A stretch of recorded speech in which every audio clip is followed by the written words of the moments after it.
panukalang batas na yun, ako sa sarili kong panukat, maraming sablay yun eh. Hindi ko lang kayang i-discuss ngayon sapagkat matagal ang discussion yun. Baka mamaya 2 kabanata ang ating ang maubos natin. Kasi napakaraming inconsistencies nung kanilang ginawang ginawang panukalang batas na sa aking tingin ay parang spur of the moment lang eh. Ibig sabihin, hindi naman sila talagang gumagawa ng batas eh. Ibig sabihin, dahil na hindi naman in aid of legislation, malinaw naman na in aid of prosecution itong kanilang ginagawa. Para lang walang masabi. Mga taong katulad mo, Admar, na akala ko ba kayo ay in aid of legislation, bakit wala kayo yun, napilitan silang gumawa.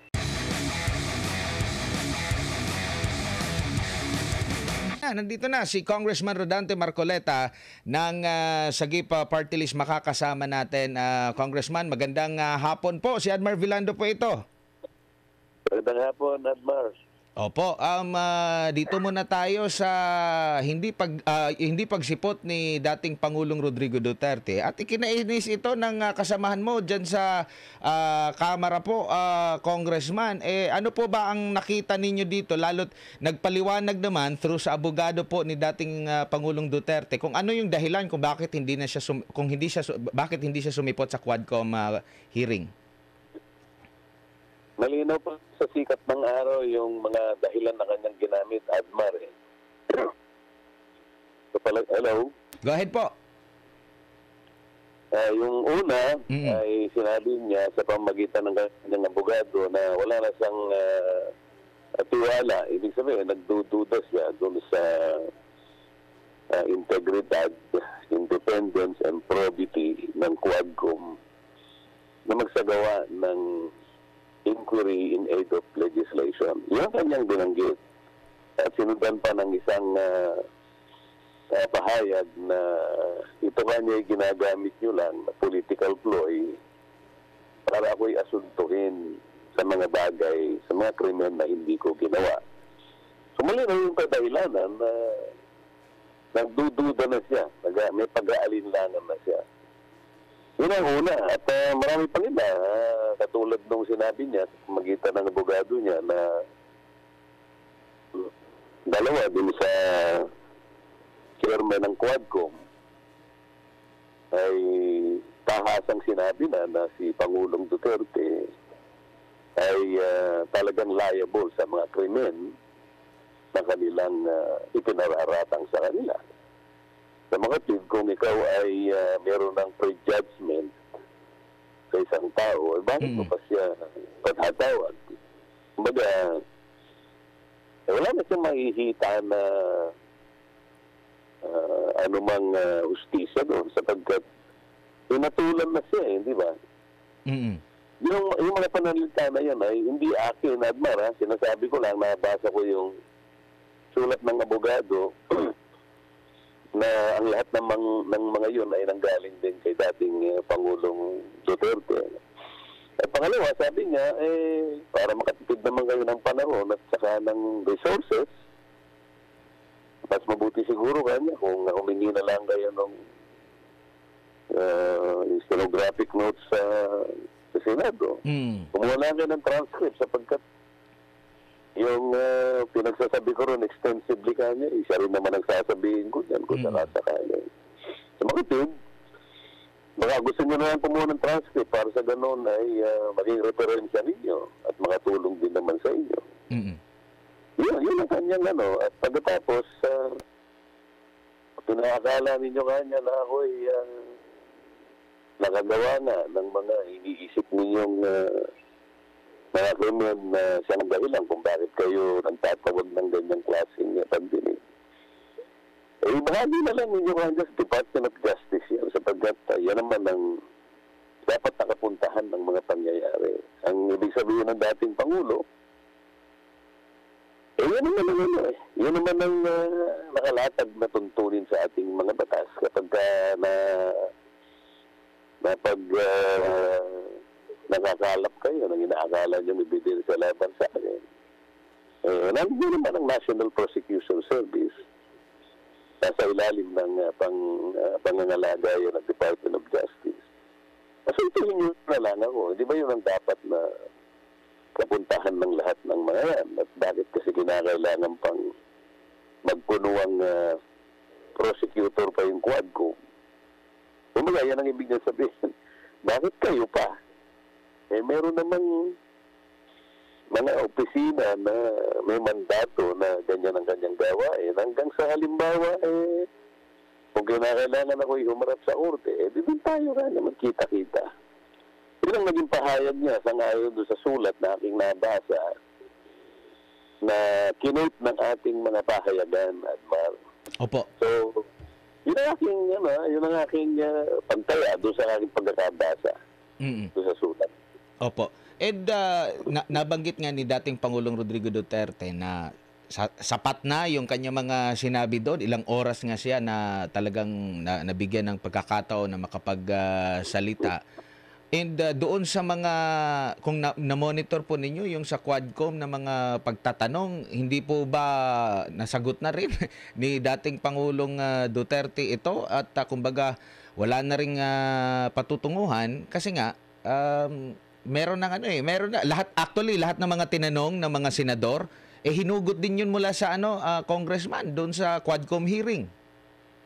Hindi lamang yun. Siguro nakalimutan lang ng dating Pangulo o maring hindi niya nakita o hindi nabanggit sa kanya na yung Quadcom nakapag-file na ng isang panukalang batas tungkol sa extrajudicial killings. Pero kung halimbawa yung pagdinig ay dahil na rin sa tungkulin na gumawa ng panukalang batas kasi in aid of legislation.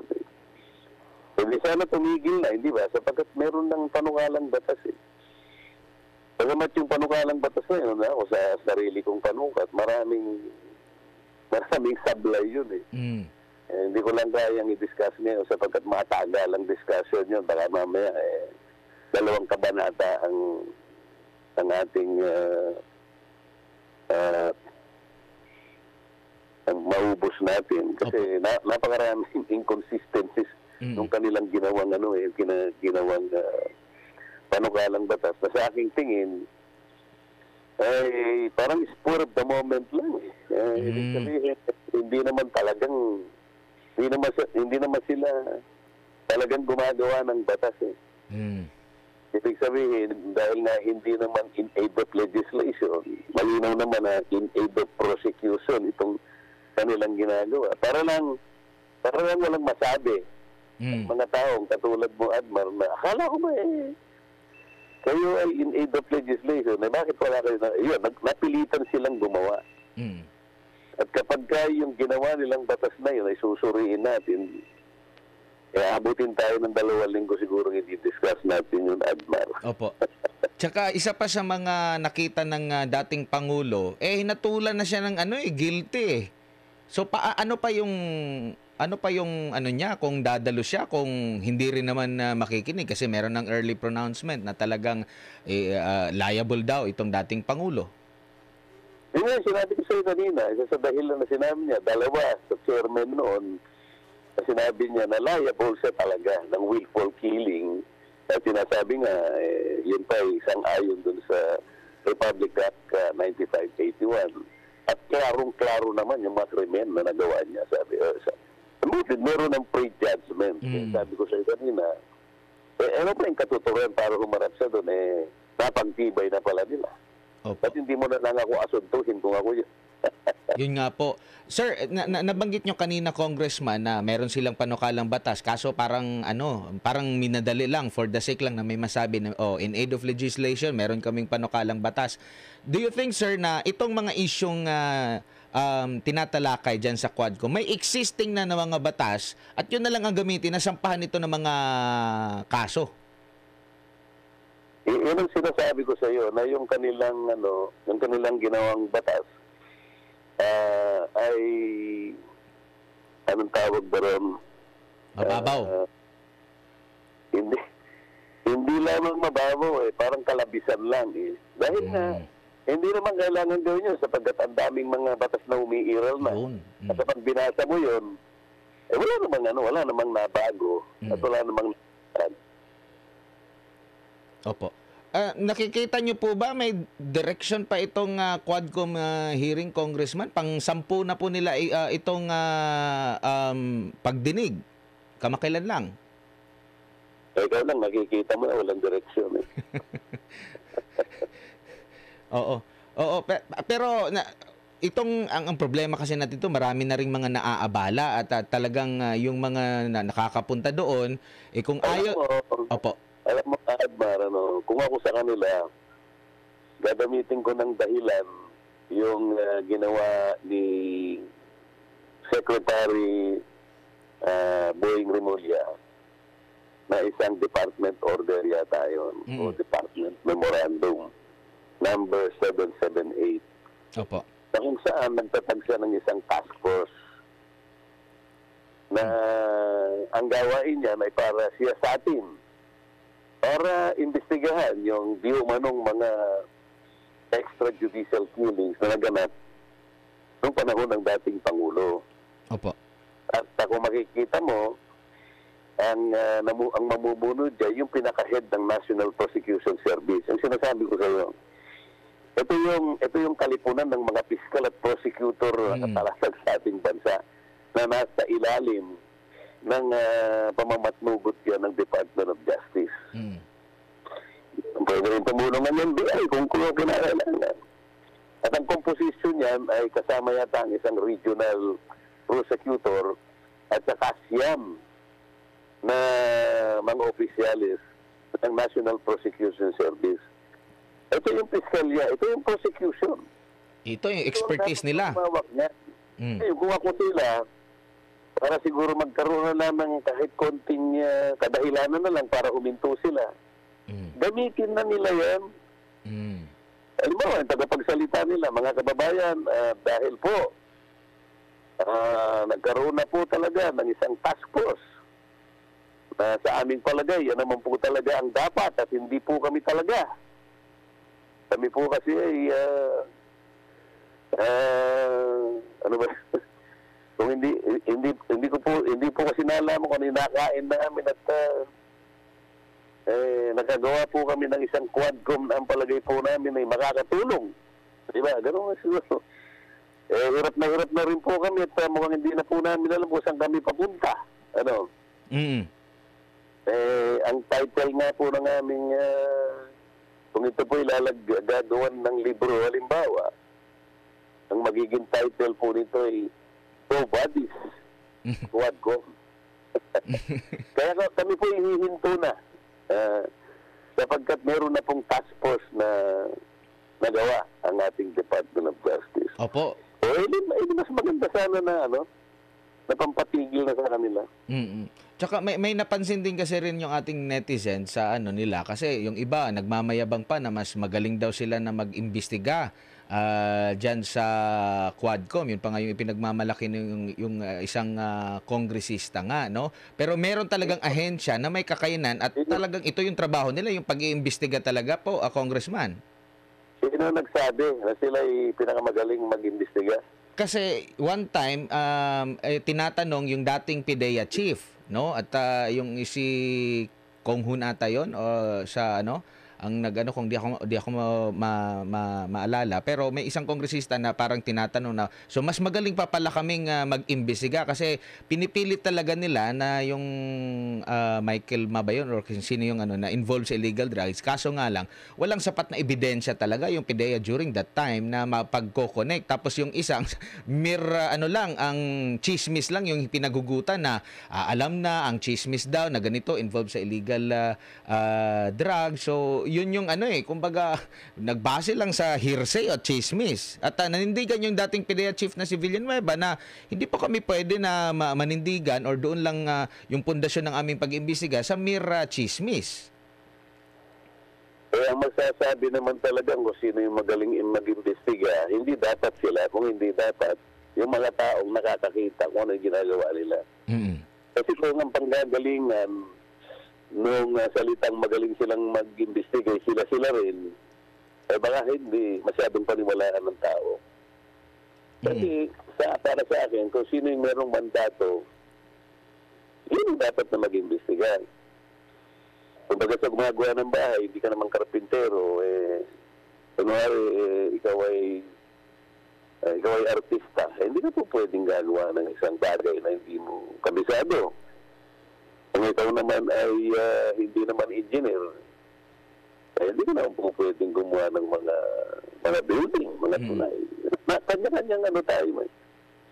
Kanya-kanyang tungkulin tayo kung paano iniatas sa isang opisina o isang tao ang mga batas na umiiral sa atin. So, ang mga pagsasabi lamang ng legitimacy ng ginagawa mo, yung mga batas na nagtakda ng gawain mismo. Opo. Bilang isang tao o bilang isang opisina. Ngayon, kung hindi naman para sa iyo yun, hindi ka naman korte, hindi ka naman prosecutor, pinipilit mong gawin yun, at pagkatapos sasabihin mo pang mas magaling ka pa doon sa itinalaga ng ating mga batas, baka ano yung pinag-iisip na nila. Opo. At saka ito rin yung napunan natin, yung parang unlimited na yung pag-co-contempt po kung hindi magustuhan yung sagot doon sa mga tinatanong nila, contempt agad yung pantakot po nila at yun yung ginagawa. Wala kasi isang sa mga tinawag doon ng pumunta sa korte, yun ang dapat na recourse nila eh. Dahil ang nangyayari, hindi na nga sang-ayon doon sa legitimate na function ng Kongreso. Ang legitimate function niya kasi, kaya in aid of legislation, ay gagawa ka lang ng batas. Hindi yung ikaw ay mag-iimbestiga kung ang isang tao ay dapat managot sa batas. Hindi yun ang tungkulin nila. Kaya nga napakalinaw in aid of legislation. Pantulong lang, kaya nga tumawag ka ng pagdinig para sana matulungan ka. Para ma-assess mo na yung gagawin mong batas ay katanggap-tanggap at talagang saktong-sakto lang para sa pinatutunguhan o objective ng batas mo. Pero para ikaw ay gagawa lang in aid of legislation, pero yung kabuuan ng lahat ng ginagawa mo ay in aid of prosecution, at saka ka lang kunwari magpapahal ng batas. Hindi ganun. Baligtad yun. Napakaraming mga jurisprudence ang magsasabi, Adman, na kapag ang ginagawa mo na ay ikaw ay mai-encroach mo na yung gawain ng korte, ay tumigil ka na. Kapag hindi po pwede na akuin mo yung gawain ng korte o prosecution sapagkat limitado ang iyong function in aid of legislation. Ganun lang. Ganun, hindi mo dapat abusuhin yun. Opo. Tsaka itong mga function din ng nasa judiciary natin, nakikita niyo po ba na parang sinasapawan na dito sa ilan sa mga investigasyon po? Hindi naman sinasapawan kasi alam mo, yung ating judiciary, passive yan eh. Hanggat walang magdidemanda at walang pupuntang petisyon sa kanila, hindi sila magre-react. Ganun ang nature ng ating judiciary. Hindi sila po pwedeng makialam sapagkat na iba yung executive, iba yung legislative, iba yung judiciary. Ang problema lang, yung House of Representatives, ay hindi na sila nangingini eh. Alam na nila yung boundaries namin. Alam nila yung limitasyon namin. Pero pinagpipilitan nila. Sana makakita ako isang araw, yung mga tinatawag doon, ay pumalag naman sila. Lalong-lalo na, yung pamamaraan ng pagtatanong dyan, wala nang due process. Hindi ka pwedeng gumamit ng abogado mo. Kasi sabi nila, ang presence ng abogado is only limited to advising the client about his rights. Pero hindi maliwanag doon kung paano gagawin ng abogado yung pag-advise doon sa kliyente ng kanyang karapatan. Kasi maraming pagkakataong nakita ko Pag binubulungan sila ng abogado, nagagalit yung mga chairman. O paano mo advise, paano mag-a-apply yung rule mismo na you are limited to advising the rights of your client? Paano? Hindi ka pwedeng bumulong. Pag nakita ka nung isa sa kanila, Mr. Chair, binubulungan ng abogado si ganito. Sasabihin naman ng chairman, huwag mo nang uulitin niya na pakukontempt kita. Ano namang klaseng? Tama ba ito? Kumukuha ka nga ng taong makakatulong sa iyo para ganapin mo yung tungkulin mong makapaggawa ka, makapagbalangkas ka ng batas. Bakit mo sila pinagagalitan? Bakit mo sila tinatakot? Nasa na yung mga karapatang pinagtiwala sa saligang batas na nakayunat, mga Bill of Rights? Nasa na yan? Wala na. Yung right of incrimination, wala na yan. Binastos na yan. Ibinasura na nila yan.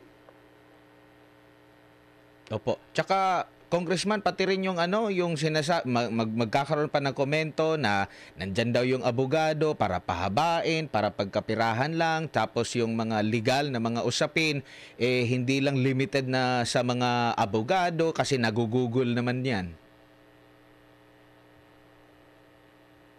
Hello? Yes po, Congressman. Yung pong meron kasing nagsasabi pa, Congressman, na yung mga abogado, lang yan, pinapatagal lang para pagkapirahan lang yung kanilang kliyente. Tapos yung usaping legal, hindi lang limitado sa mga abogado lang kasi pwede naman mag-google yung mga usapin na yan. Ano po komento nyo doon? Ano bang gusto nila gawin? Pati yung legal profession, sila na yung gagawa ng batas? Pati ba yung aktibidad, gawain ng abogado at yung tuntunin ng mga abogado na tanging nagtatakda lang dyan ay Korte Suprema, papasukin ba nila yun? Hindi ba nila alam ang hangganan nila at saka yung mismong tungkulin ng Korte Suprema tungkol sa legal profession? Hindi ba nila alam yun? Maring hindi yan. Sapagat yung 4 na chairman dyan, bagamat mga kaibigan ko yan, yung 4 na chairman dyan, yung isa walang abogado. Kaya nga sabi ko, kapag ganyan, nagkukulumang korte at pinagsama pa yung prosecutory power ng DOJ at wala namang chairman na mamamagitan na halimbawa pahintuin yung pagtatanong, hindi na po pwede yan. Labag na yan, ganito ang dapat mong itanong. Wala Kumbaga sa korte, ang judge, siya yung nag-guide doon sa dalawang partidong naglalaban. At siya yung kumbaga arbiter, kaya nga ang tawag judge Pero hindi nakikialam yun, hindi yung judge ang nagtatanong. Yung mga abogado ng partidong naglalaban ang nagtatanong sa bawat isa. Merong magbidirect, merong magpo-cross. Pag merong objection yung kabila, doon lamang mamamagitan at magbibigay ng hatol yung judge. Alam mo, nag-object yung kalaban. What is the objection? Sabi niya gano'n. The question is irrelevant. The question is impertinent. The question has no basis. So, magruro ngayon yung judge. Sustain, sabi niya. Ibig sabihin, mayroong basihan yung nag-object. Pero pag sinabi niya, overruled, ibig sabihin, wala kang kapturan. Sige ka, sumagot ka. Sino yun ang tatayong ganun doon sa Quadcom? Merong isang abogado dyan, kaibigan ko, si Congressman Acop, kaya lang, si Congressman Acop ay vice chair lang. So, hindi siya ang magbibigay ng hatol. Nandun pa rin dun sa 4 na hindi na abogado. Yan ang dilema dyan Yan ang pinaka-dilema ng Quadcom. Kaya nga, hindi nila malaman kung ilang tao pa ang tatawagin at ilang tanong ang dapat itanong. Pero, sabi mo nga kanina, tinatanong mo, kung meron pang direksyon, ang tanong mo ay rhetorical question. Ang ibig sabihin doon, ang tanong mo, sagot na rin sa kanyang sarili. Opo. Hindi ba? Congressman, yung ruling ba or yung proseso po ba, procedure dyan sa mga hearing sa korte, yan bang ina-adapt ng sa Senado, sa Kamara na style ng pagdinig? Hindi meron tuntunin tungkol sa pagtawag magpatawag ng kung sino yung tatawagin, kung paano yung ganito. Pero tungkol doon sa pagtatanong at yung sagot, sino mag-guide sa kanila at kung paano po proteksyonan ang katuwiran o kaya yung karangalan o kaya yung karapatan ng mga tinatanong, wala na silang tuntunin doon. Patunay na korte, merong rules of court na tinatawag para mapangalagaan ng due process. Diyan wala ng due process. Dahil nga wala namang rules of the committee na talagang magpoprotekta doon sa karapatan ng mga tinawag na mga witnesses o kaya mga resource persons. Opo. Okay. Congressman, maraming salamat po sa inyong oras at panahon. Sa ulitin po, ingat po kayo. Thank you.